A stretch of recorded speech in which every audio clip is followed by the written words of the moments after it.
What's up, guys? It's Corey back with some more Bloodborne. Unfortunately for this episode, I did not have any audio recorded. I'm doing a little bit of exploring to the right of Odin Chapel. I'm going up this tower, fighting bad guys, the usual thing. But I don't have audio for it. And the reason for that is that when I recorded this, my roommates were sleeping. I didn't feel like recording a bunch of audio and being loud and stupid with them sleeping 20 feet from me. Seemed like kind of a bad idea. But I wanted to play because I like this game, so that happened. Um, so I don't know exactly what style I'm going to be doing this commentary in, honestly. I don't really have any experience doing post-commentary before. Obviously I'm going to attack that chest because I think it's I think it's a mimic, as I do with most chests, although I fuck it up and forget a lot. Picked up a rune. What was it? Was it communion? Yes, communion. A secret symbol left by Carol, runesmith of Bergenworth. Several runes relate to blood, including communion, which raises the maximum number of blood vials one can carry.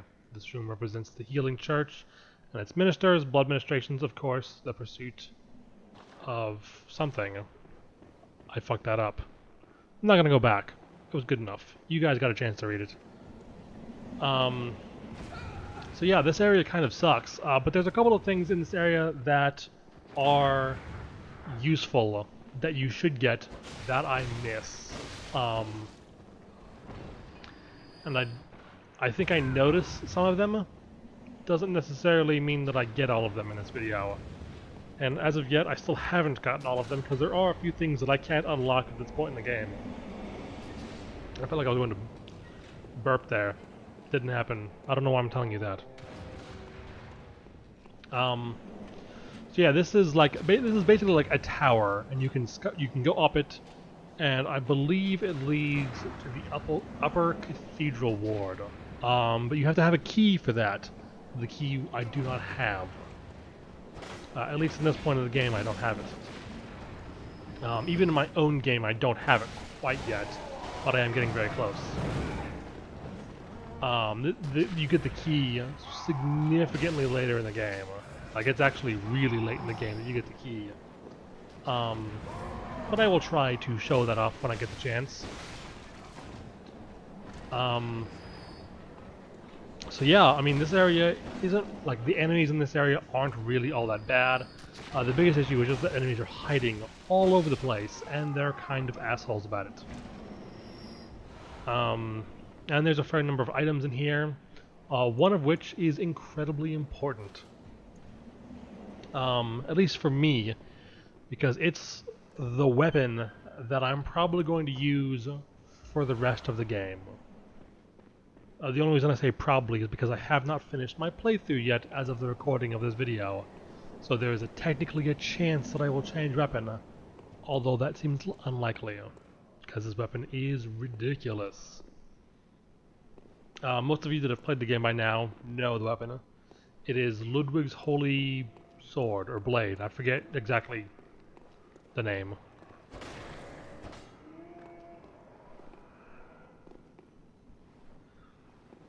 I didn't know that you can jump down there. You actually can. I'll come back to that later at some point. Not in this video.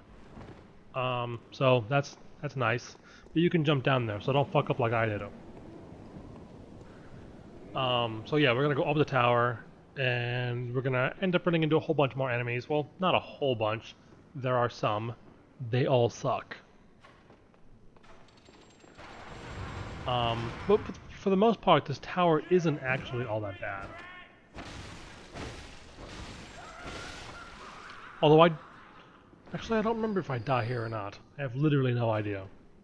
It's been so long since I did this that even I've forgotten.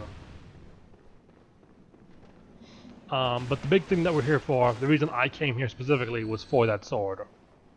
Of course, later on I learned other things that are here that are very important to get, but even I haven't gotten them yet as of the recording of this, which is 1st of May. So it's been a while. Alright, that guy. Yeah, I forgot he was there. Like I said, it's been a while.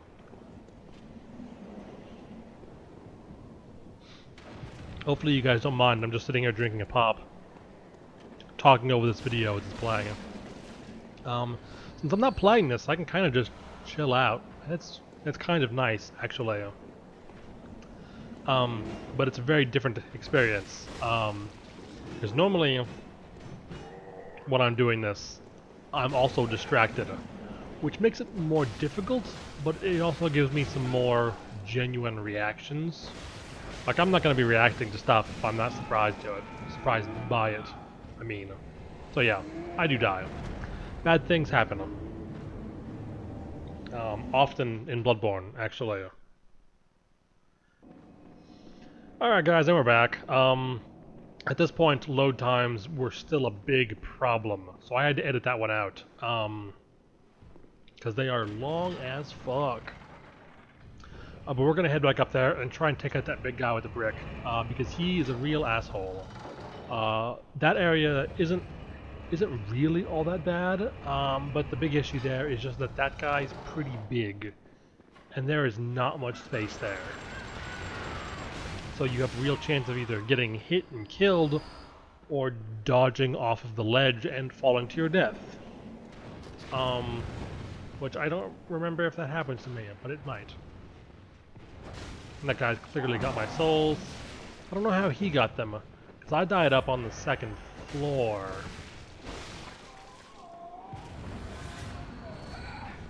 They must have been close enough to where he spawned. That he just kind of picked them up through the floor above him, I guess.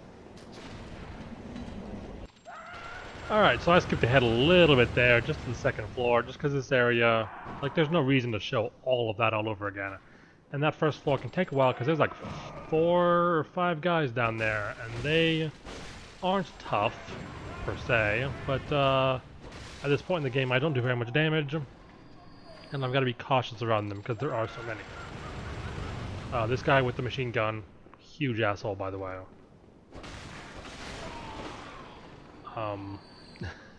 He's not too bad so long as you like hide behind that railing before you take him, like while he's firing, and then when he stops, you can just pick him off real quick.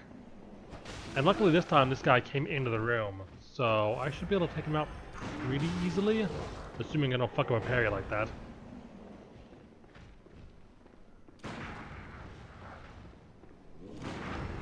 There we go.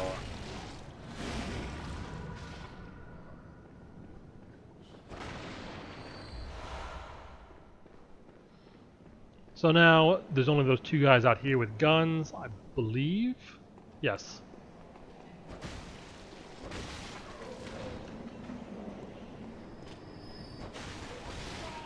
And there we go. Not too bad, actually. So this area is kind of, like, it gives us some useful items early in the game, and it serves as an important area later on in the game, because it leads us to the upper Cathedral Ward, which I believe is entirely optional. I believe. But don't quote me on that. Not entirely sure. As I said, I have not yet beaten the game, but I am getting pretty close. So upper Cathedral Ward is behind the door at the top of this area. And I don't know how big that area is, or even really what is there. I just know that I think I know it's optional. Again, with the Sky and the Cosmos are one, the choir. So I've only heard of the choir once or twice throughout the entire game, actually. And I have literally no idea what this choir is supposed to be. Because I've heard so little about them or it that I don't know what it is. I've got no context for it.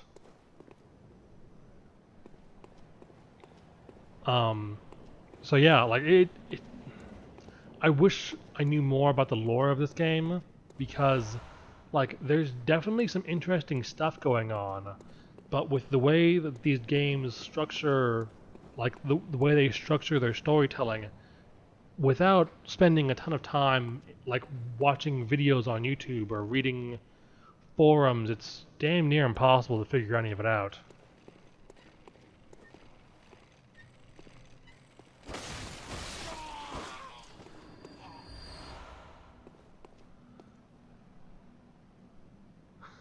That guy over there thinks he's real sneaky.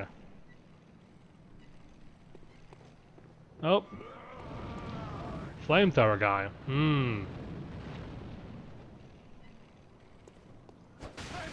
Luckily, the wheelchair guys are not very sneaky.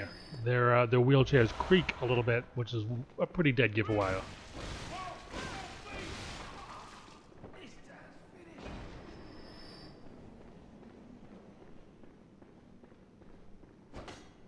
Again, think it's a mimic, so I attack it, as I do with all jests, unless I fuck it up. Radiant Sword Hunter Badge. That is the badge that gives us access to Ludwig's Holy Blade. It is the short sword, or just the one-handed sword, that changes into the big-ass two-handed sword. It is fucking amazing. It seems like it's very popular, which makes sense, because it's really good. You're in the know, right? At the time I was not, except about the barrels. Always roll through, well, they're not even barrels, they're vases. Always roll through the vases. Always. There's actually literally no reason, but you should just do it anyways.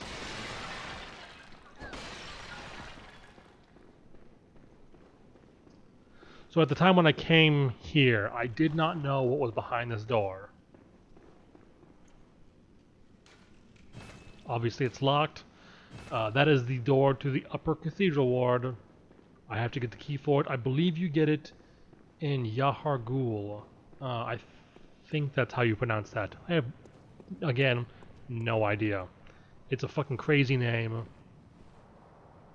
And difficult to pronounce, I'm assuming, because I have no idea how to pronounce it accurately. Or correctly, I guess I should say. So yeah, that is the main thing I came here for. And I guess now we're just gonna head back and maybe skip ahead a little bit and see what comes up next.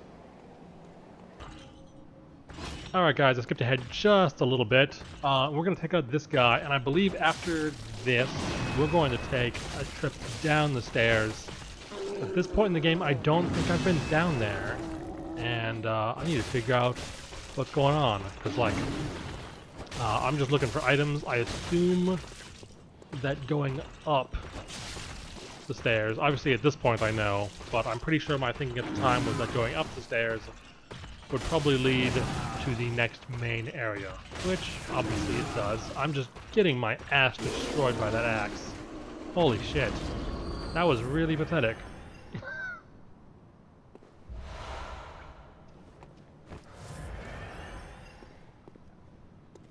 Alright, so indecisive. We're gonna go up a little bit, I guess. Oh, maybe not. Or maybe we will. There we go. So, we're at this gate, obviously.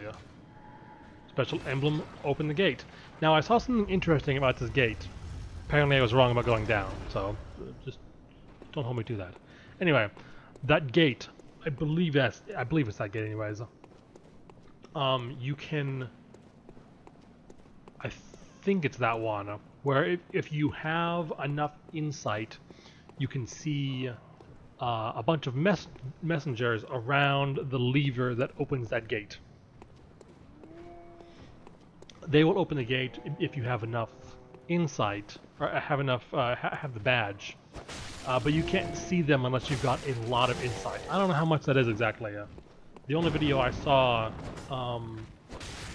was one that Vati did, and in that video he had 90 insight. But it might require significantly less than that. But it showed a bunch of messengers gathered around that lever, and that's actually kind of interesting. I don't know what that was. The guys with the trench coats and those lanterns, if you have a minimum of 15 insight, you will see that their lanterns have like eyeballs on them. I believe that will give their attack, like their lantern attacks, like some additional abilities, and it will also make the guys with the scythes do more damage. Basically, their weapon is more powerful. And I believe there's some guys up before the Grand Cathedral that have like pillars, basically, and I believe it makes their weapons more powerful as well. Inside it's kind of a weird mechanic. I don't understand everything about it. At first it was believed that it would make the game harder, and in some ways I believe it does, but it's not directly just making enemies do more damage. It has more subtle effects on specific enemies, and I believe it also reduces your resistance to frenzy. Or it might just be that it increases the amount of frenzy that an enemy does to you by changing the weapon. That was a hell of a dodge just there. Holy shit.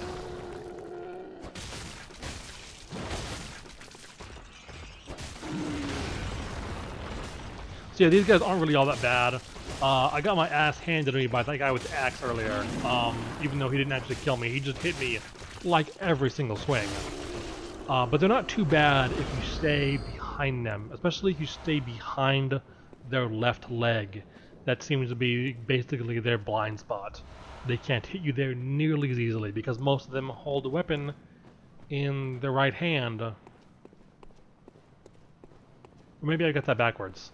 Maybe I believe the guy with the axe, he's got the base of the handle in his right hand, but it's actually sticking out towards his left. So if you stick behind his right leg, he won't be able to hit you as easily. A lot of his swings go from right to left. So he's got a lot of extra range to his left side, I think. Don't actually quote me on any of that. It's probably all wrong. Again, more vases. Because I don't know what else to do with this room. Actually, there might be an item in here that I get. I actually forget. Yes, there is. Now, I saw again in Vati's video, that's actually the name of his channel, Vati Video, directly to the left of this chest, there's a door. That door doesn't seem to be able to be opened, but now we know actually where it leads. This leads directly to the cleric beast fight. And the way he demonstrated this was by dropping a whole bunch of shiny coins in front of that door, and then he would run back to the Cleric Beast bridge without reloading his game or teleporting. He had to run there physically, and you could see the glow from his shiny coins through the door. So he could see that the doors were in fact identical and also linked. It's actually really interesting the way the map, like, just connects like that. It's kind of incredible. And Dark Souls 1 did a lot of the same things. It's really interesting. Even though in Dark Souls 1 and 2 I wasn't nearly as interested in the lore, but I do really appreciate just the ridiculous amount of detail in the environments that these games have and that From Software makes. Generally speaking, I think some of the stuff in Dark Souls 2 may be a little lacking, but still, most of it is incredible. And there's still some really good stuff in Dark Souls 2. It's just kind of disappointing compared to Dark Souls 1, and also compared to Bloodborne, although I still think I prefer the environments of Dark Souls 1 the most. That might be mostly because I think I enjoy the aesthetic of Dark Souls 1 the most.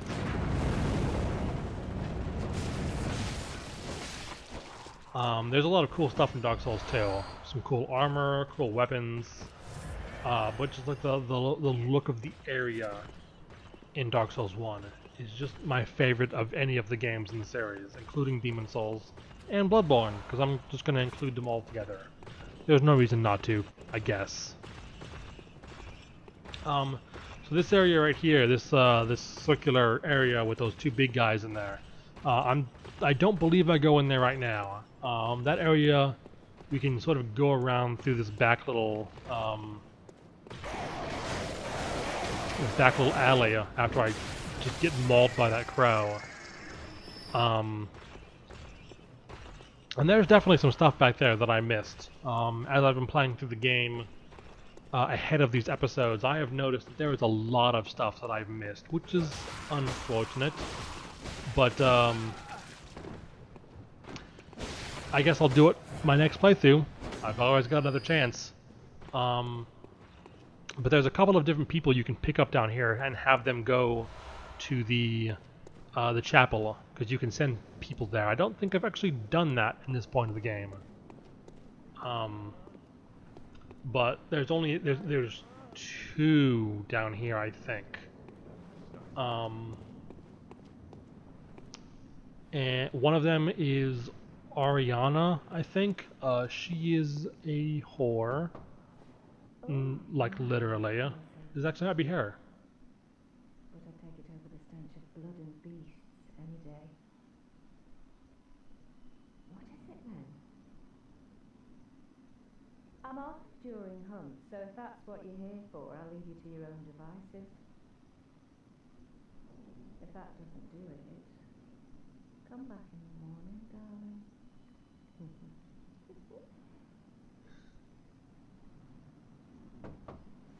Oh, thank God. Might you know of a safe place? The night is long, and I've very little of the incense left. Please, there must be some nice place to run off to.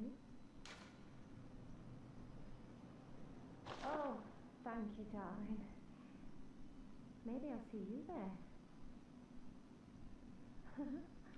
So yes, that is Ariana. She is pretty cool. You're not from around here, are you? Well, an outsider who's come to join the hunt? What a pathetic idea. You what? What, you think I'm a beast? Well, maybe I think you're a beast. And step away from my castle. Oh, enough of you. What, you think this is funny? Well, I certainly don't, so be gone with you. I'll have nothing to do with your beast sons. And that is the Skeptical Man. You can get him to go to Odin Chapel as well. But he seems to deal almost entirely in contradictions. If you tell him to go to one place, he will go to the opposite. Everything he tells you once you actually meet him is a lie. The opposite is always true. So if he tells you to trust someone or not to trust someone else, you should do the opposite. He is skeptical and also a liar. Maybe he's skeptical because he's a liar? I don't really know how that works exactly. Nonetheless, he can give you a ton of information on the other characters that you meet in the chapel. And the only reason I know that is from Epic Name Bro, because I did not get him. I don't even know if I still can, because I've gotten pretty far in the game, and there's a pretty good chance I've missed my opportunity. I didn't learn about him until very recently, because I fucking forgot. So, that's two people that I've missed. I missed him, I believe, unless I can go back, which is unlikely. And I never talked to the crow. Eileen, I believe is her name. I missed her. That was bad. I just didn't see where she was. We've the deepest gratitude for the church and all they do for us. The deepest, widest gratitude, yes. Yes. She's just a little bit creepy.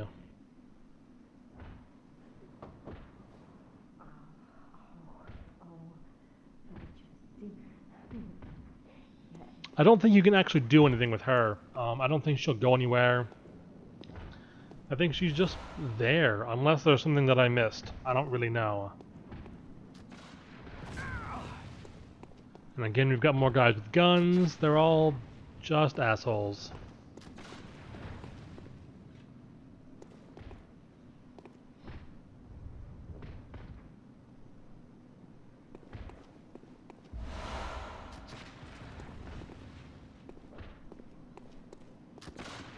Clearly I've got no idea what I'm doing. Praise you. Praise the old damn church. And then the best of luck hunting. Best luck of all. Somehow he doesn't sound sincere. Praise you. And then I don't know what it is. It's just something with the way he talks. Again, I don't know who that guy is either. But I think maybe he's onto something. Also, that guy. Fuck that guy. That little bit of fence that's right in front of him is just tall enough to block my shots whenever I shoot him. He can still shoot over it. So I'm just getting my ass handed to me because I can't seem to hit him and he can hit me all he wants.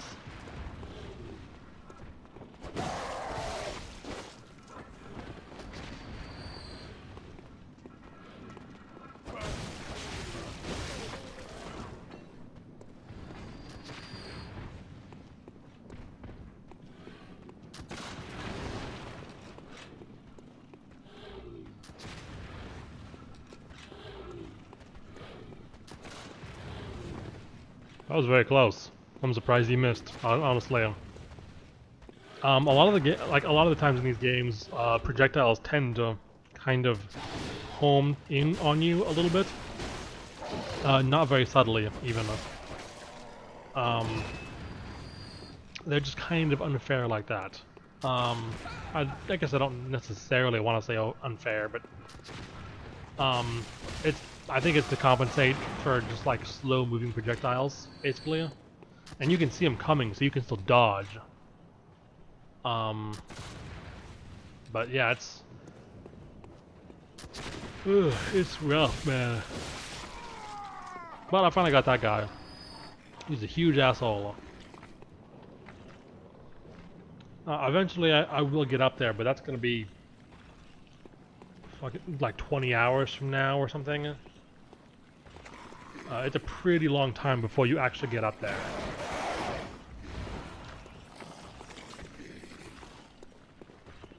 And clearly I'm a little bit freaked out by those fucking crows. Those things are not really all that bad, but they just sound awful.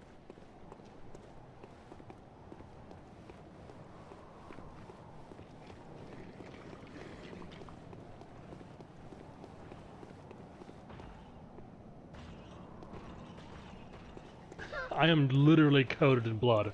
It looks like I've just been painted red. A watchman of Bergenworth guards the gate with a password, the sacred adage of the Grand Cathedral.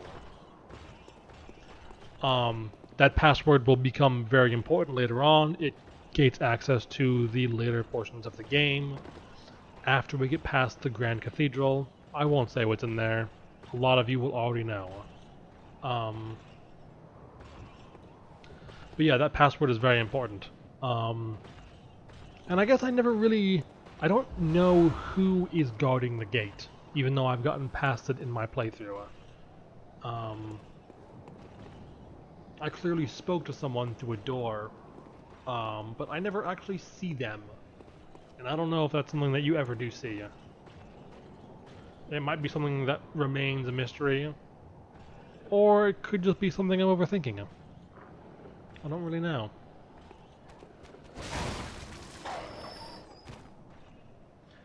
Really fuck that dog up. I really hate those things. They're so goddamn fast. They're not too bad with the one-handed sword like this.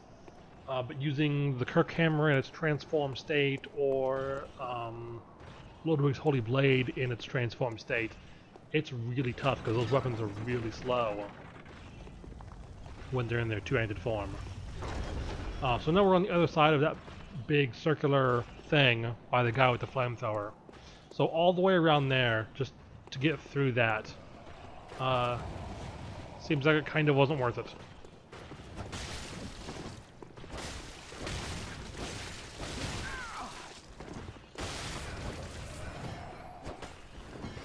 I tried to hit him again after he died to regenerate some of my extra health. You can hit corpses to regenerate health. So it's pretty useful, actually. Most enemies' corpses will stay after you kill them.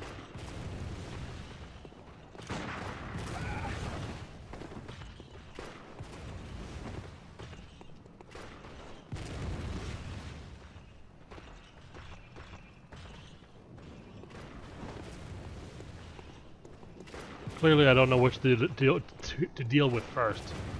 Again, I could not get that out. Holy shit. I don't know what it is today, but I'm just having a difficult time speaking.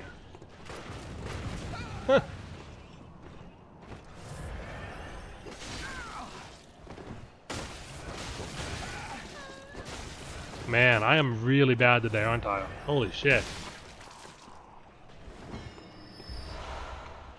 Alright, got some more bullets.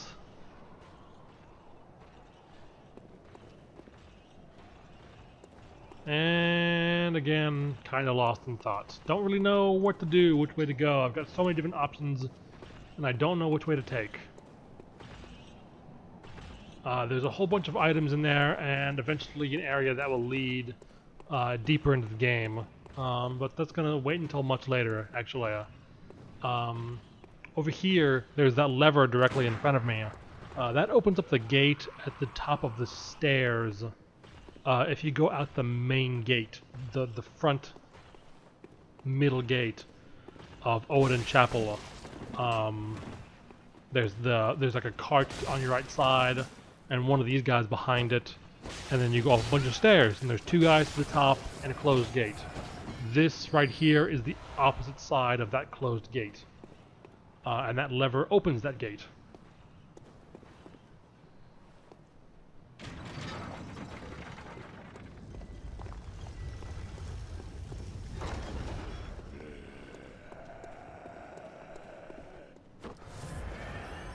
And then obviously these are the two guys at the top of the stairs that I just mentioned. They're not really all that bad. They're just annoying. With the one-hander, they're pretty difficult to stagger. So they will get some attacks in. Like that.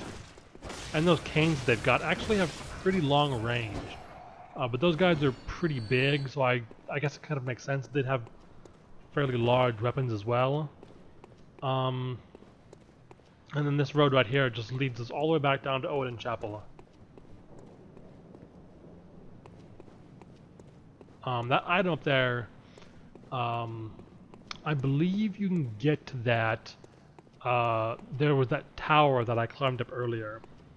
You can get to that area right there that item was just on. If you jump down off of that tower, and you can sort of follow it around through some back alleys and take out some enemies, and then wind up there and jump down. It's kind of confusing. There's some of those guys with the bags, like a body bag over their shoulder. So I don't know if I've shown at this point in the game. Most of them don't show up until after you get past the Grand Cathedral. Now that's how it's designed, because that's when time progresses and some things change. The progression of time is based on bosses. At least that's what it seemed to be. I've had it change more than once.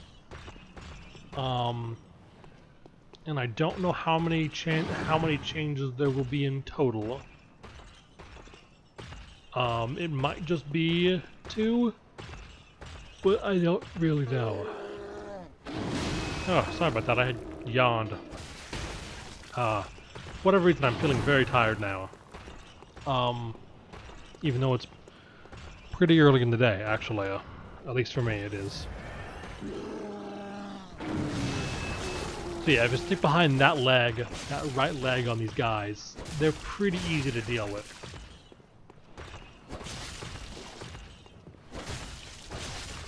Behind them on any side will technically get the job done. But I think you're less likely to get hit if you're behind the right leg.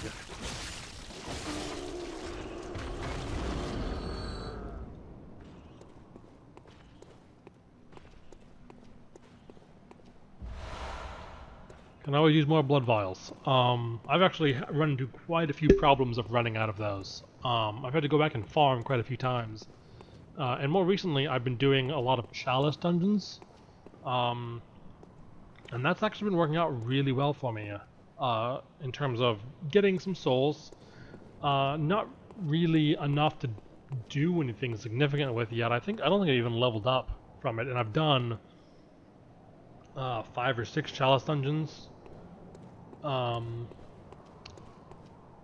But I've also gotten a whole bunch of blood vials. I've gotten a couple of fairly unique items, like a whole new armor set. I got an uncanny threaded cane, which I haven't looked at. From what I've heard, the only difference the uncanny weapons have is that they have different gem slots. And the way they're different is that they're just different shapes, so you can equip different types of gems in them. So yeah, this is the first time I've ever fought one of these guys, and they're assholes.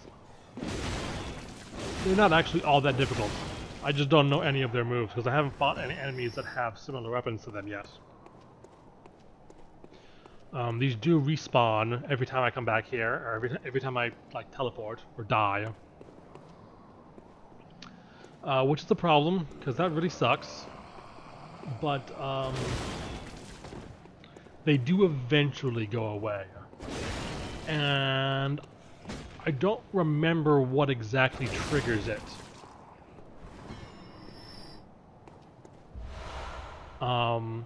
It might be the Grand Cathedral, which is actually right in front of me at the top of those stairs.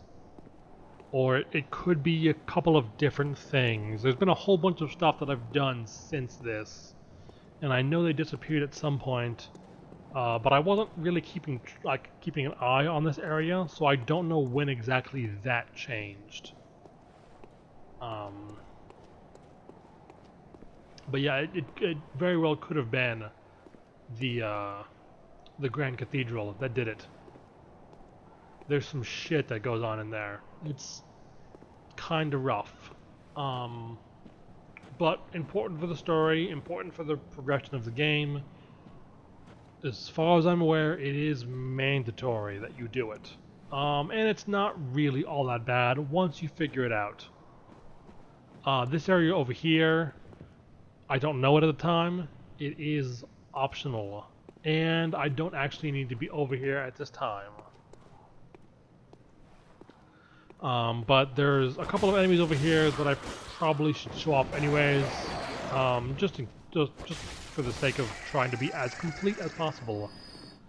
I don't know if I noticed the item in the background. Obviously, I just noticed it right now. So you just saw that flash down there. That is from a hunter, an NPC hunter. The weapon he's carrying, I believe, is called the Tonitrus. Tonitrus? I don't know how to pronounce it. Tonitrus. It is essentially a mace, and it doesn't transform like other weapons. The mace head is a circle, and when you transform it, it becomes electrified for 5 seconds, I think. It kind of looks like those static electricity generators. I don't know what they're called. And it just does it just increases its damage, and it does a bunch of shock damage, and it's a pretty cool weapon. If I'm not mistaken, it's got the highest raw damage of any weapon in the game. But it's also got the lowest durability, and it doesn't scale particularly well.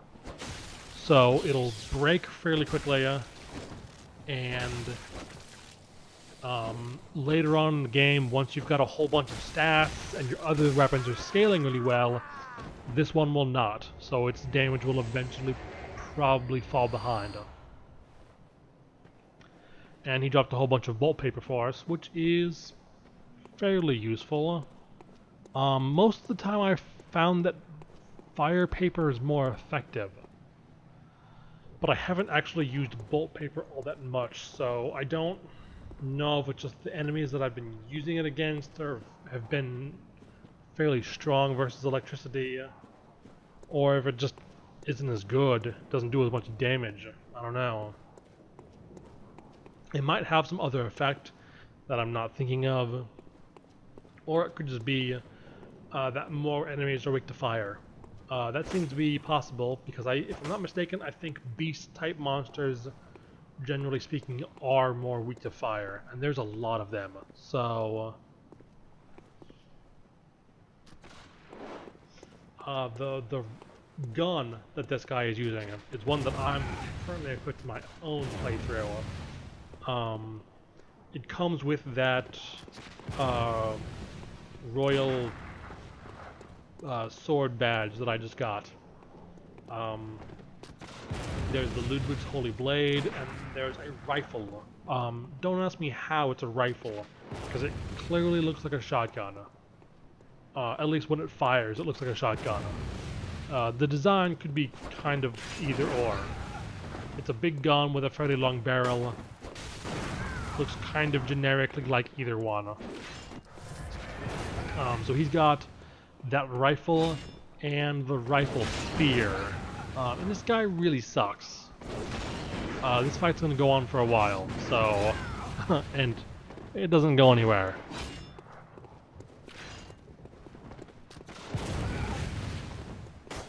Every time I try to get close to him, he just hits me with that gun, or just sidesteps away, and it's just damn near impossible to get to him. As soon as I get in one attack, he just dodges immediately.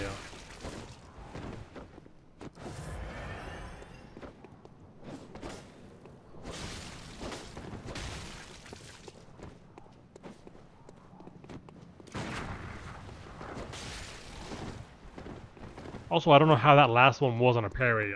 That was a pretty good hit, and he was clearly in the middle of a swing. I even stopped him before he hit me, so I didn't take any damage. So I don't know how that was a failure as a parry, but apparently it was. I've heard there's a bug with some of the guns, and I believe it also affects the rifle spear, or it might only affect the rifle spear. Not entirely sure. I haven't actually found much of a use of the rifle spear. It's just not my type of weapon. But if you put, there are gems that like just add a flat amount of arcane damage to your attack, and the rifle spear shoots out a whole bunch of pellets similar to a shotgun. So if you add a bunch of arcane damage to that weapon through gems, I believe it adds that flat arcane damage to every pellet that it fires. So I've seen videos of people using the rifle spear and this arcane gem glitch thing to like 3-shot bosses with this gun. It's pretty ridiculous. Because they just do ridiculous amounts of damage. Because it adds flat arcane damage to every single pellet, and you can hit them with a lot of pellets. So it doesn't take all that much for the damage to stack up and become really ridiculous. I don't know if it affects the Ludwig rifle. I don't know the actual name of that rifle. I'm just going to call it the Ludwig rifle. It comes with the Ludwig sword. But if it does stack with that rifle as well, or if it affects that rifle as well, that would be really ridiculous because that rifle has, as far as I'm aware, the widest spread of any gun in the game. It is a ridiculous spread, which is why I'm using it, because it's just nuts. Oh, which is also why it's causing me so many problems, because it's damn near impossible to sidestep it.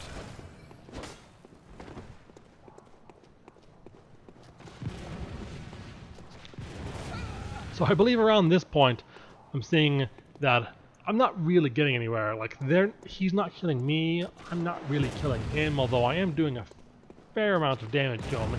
He's at about 35 or 40%, but I've only got 6 blood vials left. And I can't really afford to lose all of them, because then he's just going to kill me.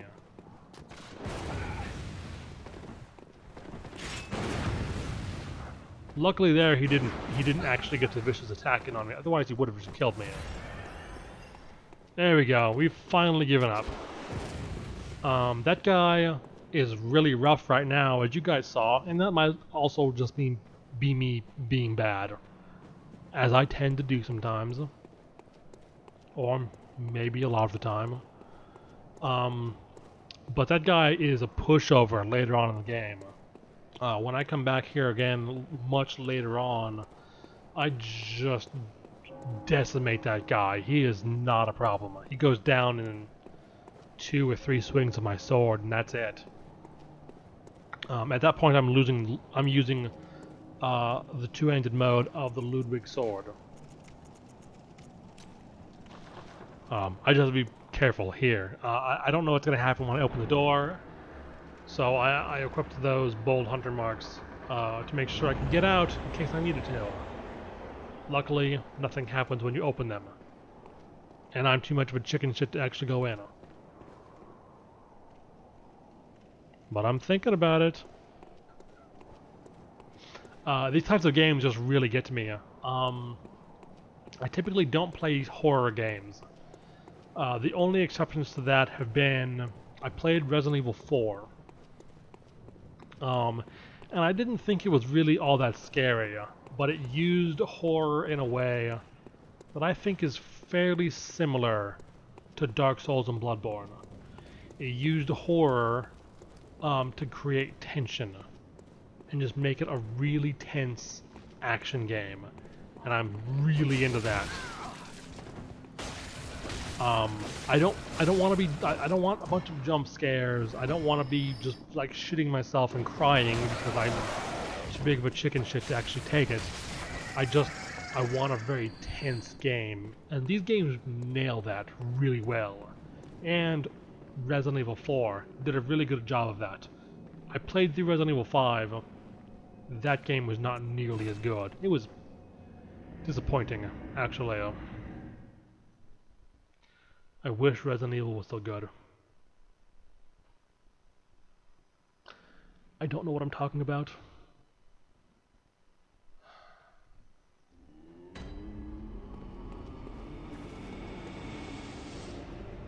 Alright, so we're going to take a look and see how much that Ludwig sword costs.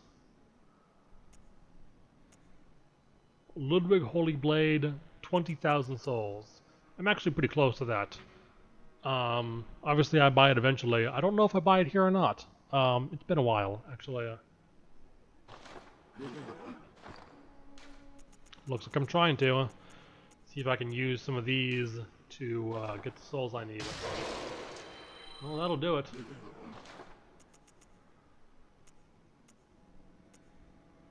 Tomb Prospector gear is really good. I used that for quite a while as well. I really like that armor. It is pretty good.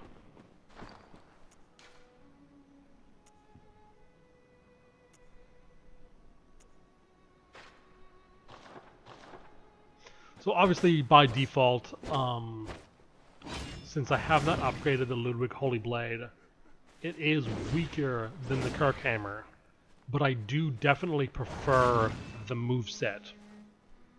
The Kirkhammer, it hits really hard, but it just doesn't feel like it's, I'm not really feeling the moveset. I like the more wide arcs of the Ludwig Holy Blade, especially in two-hander mode, which is how I use it most of the time. Although occasionally I will switch. I'm not afraid of switching. There are some people that I know, primarily my roommate, that they find one weapon and literally never change. Kind of a bad thing. Also, they do that in Monster Hunter.